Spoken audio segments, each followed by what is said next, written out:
Russia మీద యుద్ధం చేస్తున్న ఉక్రెయిన్ని డిస్కరేజ్ చేయడానికి ట్రంప్ చాలా ప్రయత్నించాడు. కానీ యూరోపియన్ యూనియన్తో పాటుగా అమెరికాలో ఉన్నటువంటి ఆయుధ వ్యాపారులు పోటీలు పడి మళ్ళీ ట్రంప్ మీద ఒత్తిడి తీసుకొచ్చి ట్రంప్ చేత ఉక్రెయిన్ రష్యా వార్ కొనసాగించేలా చేశారు. శాంతి ఒప్పందం పక్కెళ్ళిపోయింది. అందుకే పాపం నోబెల్ బహుమతికి ఉక్రెయిన్ అధ్యక్షుడు అయితే సిఫార్సు చేసాడు. కానీ యుద్ధం అయితే ఆగనప్పుడు నోబెల్ ఎట్టేస్తాడో తెలియదు, మరి ఏమన్నా అక్రమ మార్గాలు ఇస్తారేమో తెలియదు.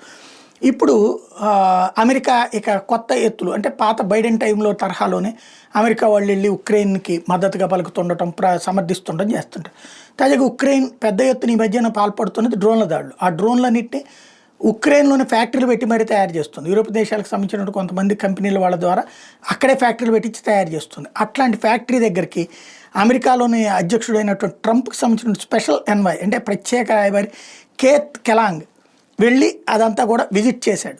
చేసి వాళ్ళకి సంఘీభావం చెప్పాడు. విచిత్రం ఏంటంటే ఆయన యువతలకు వచ్చిన 5 నిమిషాల్లో ఆ ఫ్యాక్టరీ వెళ్ళిపోయింది. ఎట్లాగా?